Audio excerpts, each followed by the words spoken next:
Do you think that the Russians even want a negotiated settlement at this point? It seems like NATO's word or the United States word doesn't mean much. And I think the Russians know that every single Yeah, time right. there's an agreement, we just go back on it. Yeah, that was just a ruse. We were just tricking the Yeah, right. Russians to Yeah, do we've something. actually boasted about how we fooled the Russians. Right. So, And that goes all the way back to the initial promises made to Gorbachev by Secretary of State Baker and others, many like the West German foreign minister, many Western leaders.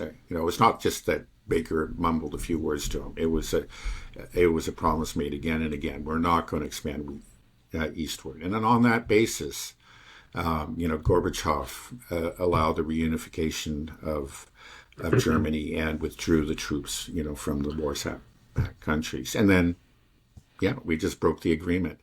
right. So it's been And, over 30 years of just right. Yeah, lies. yeah. And that's right. That's just right. Exactly. That's just one of many instances. And of course, the most recent, we've talked about the Minsk Accords. And we have the leaders that were involved in those negotiations, above all, Angela Merkel. She's come out at least twice and just said, oh, yeah, we never really intended to Right. keep that. It was a chance to buy time to build up, which just strikes me as extraordinary. I mean, Right. it's just really, essentially it's a statement. You're telling the Russians, yeah, that that we cannot be trusted. You're just announcing to them that, we don't keep agreements and you're bragging about it.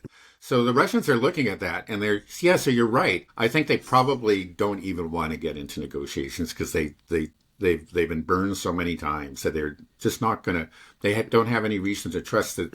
It forces them. The only thing they can trust is their own power. That's what they've learned. And it's been a hard lesson. It's not